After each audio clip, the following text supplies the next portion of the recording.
Let's do it. Depp. All right. So Depp, we've got some juice here, right? And let me start with this. Somebody sent me this one, so we'll start with this one.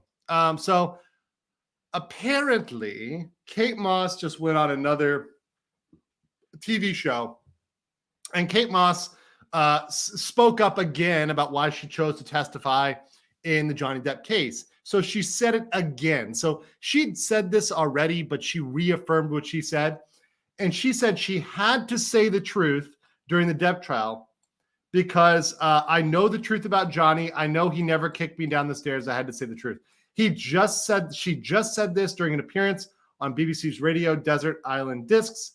And she told this to Lauren Laverne, who was the presenter there. So BBC Interview Radio. Thank you. Thank you, Nusrat. Appreciate that, Nusrat. Thank you. So an interview. And she made it clear that we were leaving the room, and during her testimony, we were leaving the room. Johnny left before I did. There had been a rainstorm. As I left the room, I slid down the stairs. I hurt my back. I screamed because I didn't know what happened to me, and I was in pain. He came running down to help me and carry me to the back of the room and got me medical attention. He never pushed, kicked, or threw me down any stairs. So this was fucking big. This was great testimony. I think this was pivotal, and it's good that she's reaffirming it, right? Because we need some reaffirming as Amber and Johnny appeal. And we'll talk about that because they both are appealing. What does that mean, right? So we'll talk about that. Amber has appealed, and now Johnny appeals. So did Johnny have to appeal? What happens with Amber's appeal? We'll talk about that. Right here, Jay Reela says, so are you Norm Macdonald's long lost son or what? Listen, I like Norm Macdonald. I think Norm Macdonald's fucking funny. So I would take that as a compliment. Most people call me Mark Dice, or Mark Dice's like younger brother. I've heard a couple others. I heard like the Cameron from Ferris Bueller's Day Off. I used to hear that a lot. I'll take it. I mean, it's fine. It's not bad. And appreciate those that are going over there and subbing to a legal mindset. I do appreciate that. But I do get a lot of celebrity comparisons. You guys tell me if you guys think I have another good celebrity doppelganger. But yeah, R.I.P. Norm Macdonald, and he was a good comedian. He was a great comedian. And honestly, I want to say one thing. This is not legal related, but I wish we had more good comedy. And I think I'm sad for this generation having shit comedy compared to growing up in the 90s. And when I was born in the 80s, but I grew up in the 90s to early 2000s, there were good comedians that were funny as hell. Look at old Eddie Murphy. Oh my God. Old Eddie Murphy is hilarious as fuck. I haven't seen him do anything recently, but old Eddie Murphy, great stuff. Patrice O'Neal, great comedian, right? A lot of these guys in the 90s are really, really good. And I do miss that. I wish we had more good comedians. Yeah, Eddie Murphy Raw. Man, that was the one. Fucking great. Some of the best stuff out there. Yeah, Bill Burr's pretty good. But he's alone, right? And like you said, he's no George Carlin, right? He's no George Carlin. And even Bill Burr has to hold back because like him and Chappelle, they're constantly trying to get canceled. People are trying to cancel them left and right. And it's comedy. We're supposed to fucking laugh and have a sense of humor. When do we start canceling comedians? That's literally missing the point. Real awesome comedy. And I miss it too, Bella. I definitely miss it too. But shout out there to all the comedians that are trying to make it happen, right? I know like Chrissy Mayer's out there, other people are out there trying to push into this industry. And honestly, I think people are hungry for it. That's why people tune in. I mean, look, I'm not a fucking comedian, but I try to have fun, right? Not just be so serious on the channel all the time. Oh, we're doing legal analysis. Oh, that's not legal and professional. Fuck you. No, we're going to have some fun on this channel. But speaking of having some fun, we got Johnny Depp appealing. Okay, so let's look at this. What happened? What exactly happened? So you see here the news lines. This is the Post, but there's a million articles like this, just like this, that say Johnny Depp to appeal the $2 million award to Amber Heard. And if you go over to the original, this is the OG. Once again, legal mindset. We go raw, like Eddie Murphy. Court of Appeal, this is the record here. So we had one from Amber Heard. We saw Amber Heard's appeal. This is Johnny Depp's appeal. It shows they gave his appeal a number, and they said they received it. They haven't received the record yet. So this is just basic stuff. But this is the start of the appeal. The start of the appeal. And so we've got a long way to go on this. There's a long road on this appeal. A long road on this appeal. And by the way, I see people fighting in the chat over Carlin. Yeah, Carlin is very contentious, certainly contentious. But I think that people should be. I think a good comedian should have some people that fucking hate them and some people that love them. That's a good comedian. And some of his comedy was kind of woke, but some of comedy was good. Listen, I'm the type of person, if you take people and you think that they have one bad take and that makes them entirely irrelevant, I think you're missing out. I think you're missing out on things. Just saying, okay, people have to be pure. They have to be 100% right all the time. No, very few people are going to be like that. You get a couple. You get a fucking couple. But there's going to be some people, there's going to be something about them you probably don't like. They're going to probably have an issue or a take you don't like. Trust them for their comedy and making you laugh. If they had a couple jokes that made you laugh, okay, that special is good. You know?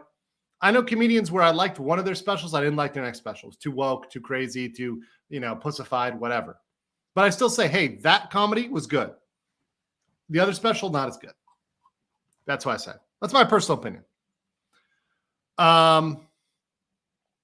And UK comedians often very funny. Yes. All right. Oh yeah. Farron mentions that comedians were jailed. Carlin, Pryor, Bruce, Hicks. It says something. Yep. And you know what? You just like a good attorney, I think a comedian should be willing to be jailed for what they say, for freedom of speech. But anyways, speaking of freedom of speech and what is not freedom of speech, defamation, not freedom of speech, not covered by the First Amendment. And by the way, that is the core of Amber Heard's appeal. Amber Heard's appeal centers around the fact that she believes that what she said to Johnny Depp is freedom of speech, is First Amendment. Not there. She's filed her appeal. Allegedly, she could do it for $500. Allegedly. Allegedly, the bond that she would post is if she wanted to stop Johnny from attaching her property, which he can go ahead and do now if he wants. But now that Johnny's appeal, what does that mean? Well, here's the thing. Amber is appealing the negative rulings against her. So she's appealing the judgment against her. She is not appealing the judgment against herself. But since there's already going to be an appellate case, Johnny says, okay, well, you want to put my judgments up for question? Let's put your judgment for $2 million up to question. So now Amber's judgment could potentially go up. How could that happen? Well, let's say the judge says, Johnny, all your claims look good. The case looks good there. Worked good.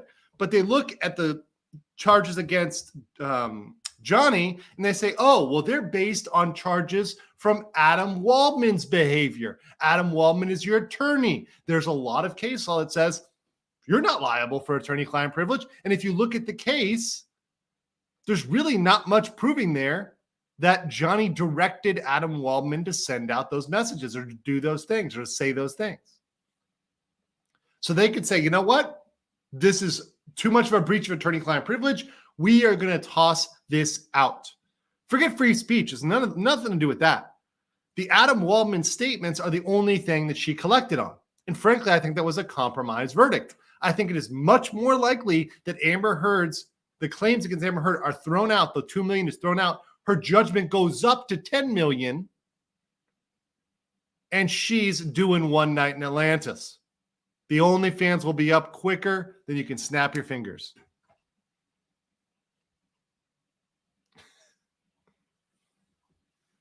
Quicker than you can snap your fingers. Oh, yeah. I see people saying, damn, Camille isn't even an Esquire. She didn't put it in there, apparently. I always put it in there. I put that Esquire in there. They got to call me Esquire. At least in America, not in Korea, because it's already hard enough having a middle name in Korea. In Korea, they really don't have middle names, so they're like, fuck. And like most things, they put a dash for your middle name because they can't even fit it on one line. It's really weird. And then you got to convert it all to Hangul, the Korean written language. So you're like trying to convert your middle name. You're like, fuck this. I'm not converting that shit. But yeah, in America, I put Esquire on everything. Max says, I will pirate her OnlyFans. I totally do not support that, Max. I do not support that. Let me be very clear. So yeah, honestly, I think the bigger thing for Amber is to worry about that $2 million. I really truly believe that this could go up to a $10 million judgment. But here's the thing, guys. This is going to be stretching out for a while. And I'm not trying to milk this or whatever, but I know people want to hear about this. I polled everybody. People say, why are you still covering it? Because I polled you guys and you guys want to hear about it. And I'm just going to keep you guys appraised. It's never going to be probably, I mean, this doesn't seem like it merits a full episode. And certainly anybody that tries to milk this for a full episode is probably pushing too far. Maybe it'll be a clip. I'll definitely clip this. But I mean, all that we know right now is the appeal has started. This is a long process. Look at this. We need to get the record. We need to have all these designations. We need to have a disposition date. All these sort of things. You know, there could be rehearings. All of this. This is the start. This is the first entry in a process that could take years. So just understand this is not going to be resolved today or tomorrow. She's not going to be able to stay in the limelight the entire time. I think the only reason why this is trending now is because it's now. I think this will be slower news until you get to a final decision on the appeal. Or until we get to oral arguments. Shit, if oral arguments for this are televised, I'm in, baby. Shit, if I could go to oral arguments, I'd go to oral for that. I'd do that oral. It'd be good. It'd be good. I used to be in moot court, which is like in law school, we do fake oral arguments. So yeah, I'd be down for that. I'd be down for that.